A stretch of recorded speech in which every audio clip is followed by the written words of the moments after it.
Subscribe કરો એ high news India channel ને પછી યુટ્યુબ એપ પર બેલ આઇકોન નું બટન દબાવો અને નિહાળો એ હાઈ ન્યૂઝ ઇન્ડિયા ચેનલ.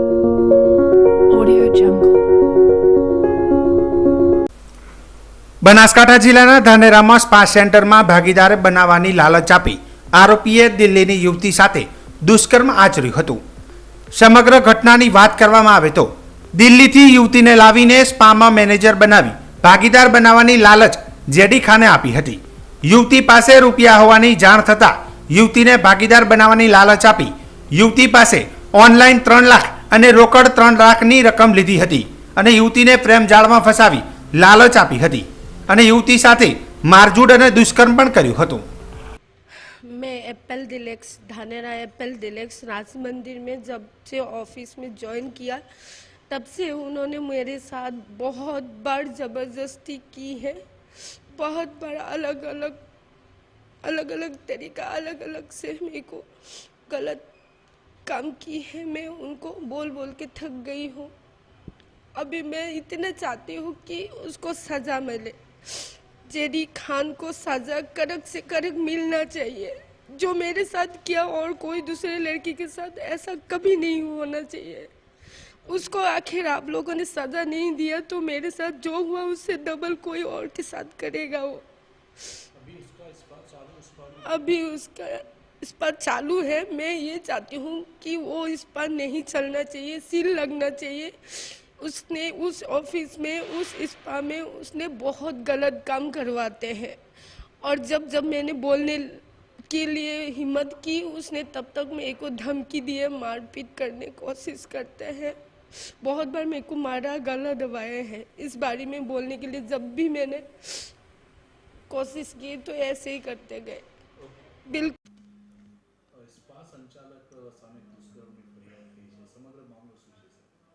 એમાં એવું છે કે ગઈ તારીખ 31 માર્ચ 2024ના રોજ એક મહિલા પોલીસ સ્ટેશન ખાતે આવે છે અને પોતાની હકીકત જાહેર કરતા એવી હકીકત છે કે પોતે સ્પામાં મેનેજર તરીકે ફરજ બજાવતી હતી. તે દરમિયાન સ્પાના જે સંચાલક છે જેડી ખાન તેમને સ્પામાં ભાગીદારી કરવાનું કહીને એની પાસેથી અલગ રકમ લીધેલી. 2,95,000 જેવી રકમ ઓનલાઈન લીધેલી છે અને અમુક રકમ રોકડેથી લીધેલી છે. અને ત્યારબાદ એની સાથે શારીરિક દુષ્કર્મ કરેલું છે. જે લગતની ફરિયાદ આપતો તેની ફરિયાદ નોંધવામાં આવેલી છે અને આરોપીને તાત્કાલિક એરેસ્ટ કરી હાલ આરોપી સબજેલ ખાતે છે. સ્પામાં ગુરખ ધંધા થતા હોવાની પણ યુવતીએ આક્ષેપ લગાવ્યા છે. શું કહેશો? એમાં એવું છે કે પોલીસે તપાસ કરેલી છે. એ દરમિયાન એવી કોઈ હકીકત ધ્યાને આવેલી નથી. પરંતુ જો એની આ હકીકત ખરાઈ કરીને અમે ડુપ્લિકેટ ગ્રાહક રાખીને એની વારંવાર તપાસ કરીશું અને જો એવું કંઈ મળી આવશે તો તાત્કાલિક એના વિરુદ્ધમાં કાયદેસરની કાર્યવાહી કરવામાં આવશે. ત્યારે સમગ્ર મામલે યુવતીએ ધાનેરા પોલીસ મથકે ફરિયાદ નોંધાવતા આરોપીની અટકાયત કરાઈ હતી. યુવતી સ્પામાં ગોરખધંધા ચાલતા હોવાનો આક્ષેપ કર્યો હતો. યુવતીએ બળજબરીપૂર્વક દુષ્કર્મ ગુજાર્યાનો આક્ષેપ કર્યો છે. આરોપી ધાનેરા, થરાદ અને મહેસાણામાં સ્પા સેન્ટર ચલાવે છે. સ્પા સેન્ટરની આડમાં ચાલતા ગોરખધંધા બાબતે કડક કાર્યવાહી કરવાની માંગ ઉઠી છે. ત્યારે બનાસકાંઠા પોલીસ આ બાબતે આવા સ્પા સેન્ટરની તપાસ કરી સચોટ કાર્યવાહી ક્યારે કરે છે જે હવે જોવાનું રહ્યું.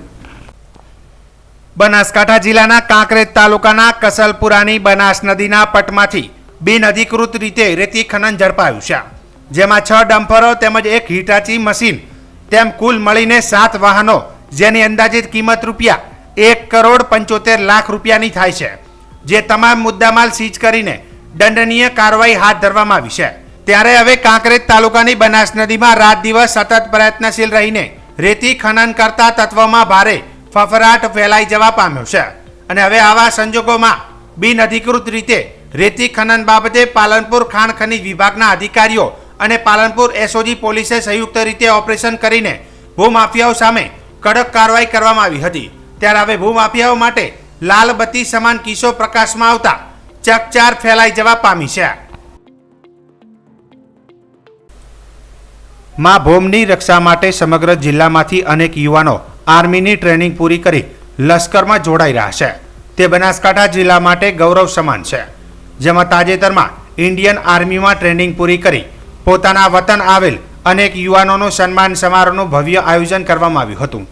બનાસકાંઠા ડીસા શ્રીરામ ફિઝિકલ એકેડેમી દ્વારા ટીસીડી ગ્રાઉન્ડ ખાતે ટ્રેનિંગ પૂરી કરી આવેલ જવાનોને સન્માન સમારોહ યોજાયો હતો, જેમાં બનાસકાંઠા જિલ્લામાંથી નરેશ પ્રજાપતિ, મહેન્દ્ર કાપડી, કમલેશ જાટ, મહેશ ઠાકોર, હરેશ ઠાકોર, દીપ ઠાકોર, કુંદન પ્રજાપતિ, ભરત રાણા, જે તાજેતરમાં આર્મીની ટ્રેનિંગ પૂરી કરી પોતાના વતન આવેલ, જેમાં આ તમામ જવાનોનો ડીસા ખાતે સન્માન સમારોહ યોજાયો હતો, જેમાં આયોજકો દ્વારા તમામ જવાનોને કુમકુમ તિલક કરી ફૂલહાર પહેરાવીને શાલ આપી સન્માન કર્યું હતું, જેમાં એક્સ આર્મી સંચાલન દરબાર પ્રવીણસિંહ જીતુસિંહ, મનોજભાઈ ઠાકોર, હિન્દુ સંગઠન ભારત જિલ્લા અધ્યક્ષ હિતેશસિંહ રાજપૂત, ઉપપ્રમુખ શ્રી રામ ફિઝિકલ એકેડમી સંચાલક દશરથસિંહ પ્રતિહાર સહિત મોટી સંખ્યામાં યુવાનો ઉપસ્થિત રહ્યા હતા. આ શ્રીરામ ફિઝિકલ એકેડમીમાં તમારું સ્વાગત કરવામાં આવશે, તમે શું કહેવા માંગો છો? હું શ્રીરામ એકેડમીનો ગૌરવ પ્રજાપતિ નરેશકુમાર, શ્રીરામ ફિઝિકલ એકેડમીના કોચ દશરથસિંહ પટિયારને ખૂબ જ અભિનંદન કહેવા માગું છું કે અમારા બધા સાથીઓને અલગ અલગ રેજિમેન્ટથી ટ્રેનિંગ કરેલા આવેલા હતા, ત્યારે દશરથભાઈ અમારું સ્વાગત કર્યું અને અમારા બધા જેટલા પણ અહીંયા ટ્રેનિંગ કરતા હતા દશરથભાઈ પાસે તેમને બધાએ અમારું ખૂબ સ્વાગત કર્યું. તે બદલ દશરથભાઈને ખૂબ ખૂબ અભિનંદન માનું છું. અને અમારા ફોટા પોસ્ટર છપાયું અને અમારું સ્વાગત કર્યું, નાસ્તા, ફૂલહાર અને અમારી બહેનોએ અમારું સ્વાગત કર્યું. તે બદલ દશરથસિંહ પટેલનો બધા ભાઈઓ તરફથી ખૂબ ખૂબ અભિનંદન માનું છું. શું નામ છે તમારું? મારું નામ Dashrathsinh Pratihara, Shriram physical academy coach. આ કાર્યક્રમ રાખી એના માટે શું કહેવા માંગો? કાર્યક્રમમાં અમારે એવું હતું કે જે મેં ટ્રેનિંગ કરાવી હતી અગ્નિવીરોને, જેમનો ટ્રેનિંગ કરાવીને પોતાના વતન પધાર્યા હતા, અને અમારે સન્માન સમારોહનો કાર્યક્રમ રાખેલો હતો. કાર્યક્રમમાં ઉપસ્થિત હિન્દુ યુવા સંગઠનના કાર્યકર્તા, સમાજના અગ્રણી અને અમારા એકેડમીના છાત્ર આજે કાર્યક્રમ રાખ્યો હતો અને કાર્યક્રમને સફળ બનાવ્યો. અને આગળ પણ મારો એ જ ઉદ્દેશ્ય છે કે શ્રીરામ ફિઝિકલ એકેડમીમાંથી વધારેમાં વધારે છાત્રો અહીંયાથી ટ્રેનિંગ લઈ અને પોતાનું Agniveer, army, paramilitary force, BSF અથવા ગુજરાત ગવર્મેન્ટની જેટલી પણ ભરતીઓ થાય એમાં સફળ થાય એવી મારી આશા છે. અને અહીંથી વધારેમાં વધારે યુવાનોને ટ્રેનિંગ આપી અને દેશ અને રાષ્ટ્ર માટે એમને સમર્પિત કરવું એ જ મારું સપનું છે. બનાસકાંઠા જિલ્લાના સરહદી પંથકમાં લોકોને જીવાદોરી સમાન પસાર થતી નર્મદાની મુખ્ય કેનાલમાં લોકો અગમ્ય કારણસર ઝંપલાવી મોતને વહાલું કરતા હોય છે, ત્યારે આજરોજ ઢીમા પુલ નજીક કોઈ અજાણ્યો યુવકની ડેડબોડી હોવાનો કોલ નગરપાલિકાના ફાયર વિભાગને આવતા ફાયર ઓફિસર વિરમજી રાઠોડ સહિત તેમની ટીમ તાત્કાલિક ઘટના સ્થળે પહોંચીને મૃતદેહને કેનાલમાંથી બહાર નીકાળ્યો હતો. ફાયર ઓફિસર વિરમજી રાઠોડે ટેલિફોનિક વાતચીતમાં જણાવ્યું હતું કે વહેલી સવારે મુખ્ય કેનાલમાં કોઈ યુવાનો મૃતદેહ દેખાતા અમને કોલ આવ્યો હતો, જેથી અમારી ટીમ સાથે તાત્કાલિક કેનાલ પર પહોંચીને મૃતદેહને બહાર નીકાળ્યો હતો. તેની ઓળખ થયેલ ન હતી અને કોઈ પ્રૂફ પણ મળી આવેલ ન હતું. મૃતક યુવકના જમણા હાથમાં દિલ કોતરાવેલું હતું અને હાથમાં વીંટી તથા કાળા કલરવાળી મોતીવાળી માળા અને ગળામાં નાનું ચક્કુ પહેરેલું છે, જે બાબતે અમે સોશિયલ મીડિયામાં ફોટા વાયરલ કર્યા છે, જેથી તેના પરિવારજનોને મળી જાય. બનાસકાંઠા જિલ્લાના ઢીમા ગામે શ્રી ઢીમણનાગ મંદિર ધ્વજારોહણ અને શિખરની પુનઃ પ્રતિષ્ઠા મહોત્સવ નિમિત્તે તારીખ 9/6/2024ના રોજ રાત્રિના 9 કલાકે યોજાયેલ ભવ્ય સંતવાણીમાં શહીદ જવાનોના પરિવાર માટે કાર્ય કરતી સંસ્થા આઈ સપોર્ટ ફાઉન્ડેશન દ્વારા ઢીમા ગામના શહીદ વીર ખાનાભાઈ રામાભાઈ પટેલના પરિવારનું શૌર્ય રાશિથી સન્માન કરવામાં આવ્યું હતું. ઉલ્લેખનીય છે કે આઈ સપોર્ટ ફાઉન્ડેશન દ્વારા છેલ્લા 7 વર્ષમાં 90થી વધારે શહીદ પરિવારોને 51,000ની શૌર્ય સહાય અર્પણ કરવામાં આવેલ છે, તેવું સંસ્થા દ્વારા જણાવાયું હતું. બનાસકાંઠા જિલ્લાના કાંકરેજ તાલુકાના વેપારી મથક થરામાં વિકાસ અને વિસ્તાર દિન પ્રતિદિન વધી રહ્યો છે, ત્યારે શહેરમાં ટ્રાફિકની સમસ્યા પણ માથાના દુખાવો સમાન બની રહી હોય તેવા દ્રશ્યો અવારનવાર શહેરના મુખ્ય બજાર માર્ગ 84 વિસ્તાર, ખારિયા રોડ, માર્કેટ નાળા, નગરપાલિકા રોડ, સરકારી હોસ્પિટલ, વાળીનાથ રોડ પરના દબાણો હાલાકી ભોગવવી પડી રહી છે. અવારનવાર સર્જાતી ટ્રાફિકની સમસ્યાને લઈને લોકોની હાલત કફોડી બની પાલિકામાં કામ અર્થે આવતા લોકો તેમજ હોસ્પિટલમાં આવતા દર્દીઓ સહિતના લોકોને પડતી ભારે હાલાકીઓ, ક્યારે ટ્રાફિકની સમસ્યાના કારણે દર્દીનો જીવ પણ મુશ્કેલીમાં મુકાતો હોય છે. થરા બજારમાંથી પસાર થતા નેશનલ હાઈવેના સર્વિસ રોડ ઉપર લોકો દ્વારા કરાતા આડેધડ વાહન પાર્કિંગ તેમજ ગેરકાયદેસર લારી ગલ્લા અને કેબિનોના દબાણોના કારણે બજારમાં ટ્રાફિક જામના દ્રશ્યો સર્જાય છે. સરકારી હોસ્પિટલમાં ઇમરજન્સીની સારવાર માટે લવાતા દર્દીઓની હાલત કફોડી બનતી હોય છે, તો ટ્રાફિકની સમસ્યાને નિવારવા અનેક વખત રજૂઆતો કરવા છતાં પણ કાયમી ધોરણે આ ટ્રાફિકની સમસ્યાનો કે આ વિસ્તારમાં ખડકાયેલા ગેરકાયદેસર લારી ગલ્લા અને કેબિનોના દબાણો ટ્રાફિક સમસ્યાના કાયમી નિરાકરણ માટે તેમજ ગેરકાયદેસર લારી ગલ્લા અને કેબિનો દૂર કરવા માટે પાલિકાના નવીન પ્રમુખ રસ દાખવે તેવી લોક માંગ તેમજ તંત્ર અને પોલીસ તંત્ર સંયુક્ત રીતે કામગીરી હાથ ધરે તેવી ભારે માંગ બુલંદ બનવા પામી હતી.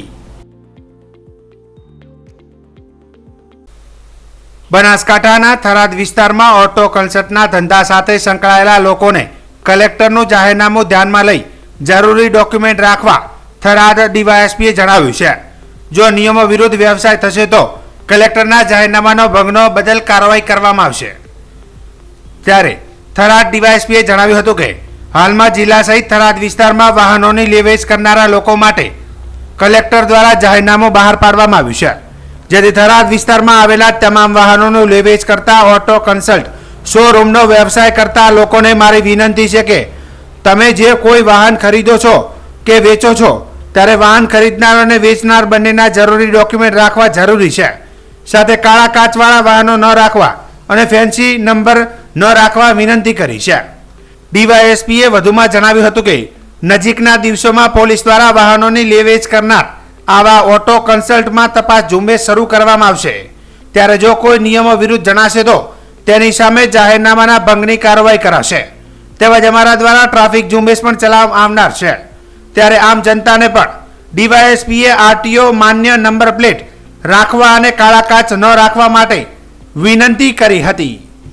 બનાસકાંઠા જિલ્લામાં અને ખાસ કરીને થરાદ વિસ્તારમાં ઓટો કન્સલ્ટન્ટના મોટા મોટા શોરૂમ આવેલા છે, એટલે કે વાહન લેવેચનો મોટા પ્રમાણમાં લોકો ધંધો કરે છે.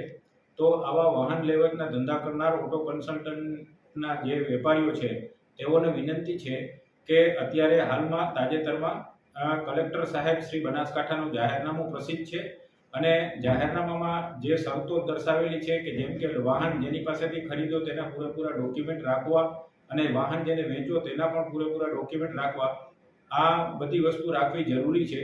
જો આ વસ્તુ આવી રીતે નહીં રાખો તો જાહેરનામાના શરતોનો ભંગ થશે, તો તમારી ઉપર આઈપીસીની કલમ 188 મુજબ ગુનો દાખલ કરવામાં આવશે. એટલે આવા વાહનોની લેવેચના ધંધાર્થીઓ છે જેના મોટા મોટા શોરૂમો છે તે તમામને ડીવાયએસપી થરાદ એસએમ વારોતરિયા હું વિનંતી કરું છું કે આ બધી જ વસ્તુઓ જે નામદાર કલેક્ટર સાહેબના જાહેરનામામાં ઉલ્લેખ કરેલો છે તે તમામ વસ્તુઓ રાખવી, જેને તમે વાહનો વેચો તેની પૂરેપૂરી વિગતો રાખવી, તેમજ જેની પાસેથી તમે વાહન ખરીદો તેની પણ પૂરેપૂરી વિગતો રાખવી, તેમજ તમારા શોરૂમ પર જે વાહનો છે તે વાહનોની નંબર પ્લેટો વ્યવસ્થિત રાખવી. વાહનોમાં કાળા કાચ ચડાવેલા હોય તો આવા વાહનો નહીં રાખવા અને જો આવા કોઈ જાહેરનામાનો ભંગ થશે તો કાયદેસર પગલાં લેવામાં આવશે. અને નજીકના દિવસોમાં અમે આવી ઝુંબેશ ચાલુ કરવાના છીએ કે જે આવા જે ગેરકાયદેસર લેવેચનો ધંધો કરે છે તેની ઉપર અમે કાયદેસર પગલાં લેશું. તેવી જ રીતે અમે ટ્રાફિકનો ઝુંબેશ પણ અત્યારે ચાલુ કરવા જઈ રહ્યા છીએ. તો આમ જનતાને પણ વિનંતી છે કે તમારા વાહનોના કાળા કાચ જો હોય તો દૂર કરી નાખજો, તેમજ ફેન્સી નંબર પ્લેટ હોય તો તે નંબર પ્લેટ પણ ફેન્સી નંબર પ્લેટ દૂર કરી અને આરટીઓની માન્ય નંબર પ્લેટ રાખજો, એટલી વિનંતી છે. સબસ્ક્રાઇબ કરો એ હાઈ ન્યૂઝ ઇન્ડિયા ચેનલને, પછી યુટ્યુબ એપ પર બેલ આઇકોનનું બટન દબાવો અને નિહાળો એ high news India channel. Audio Jungle.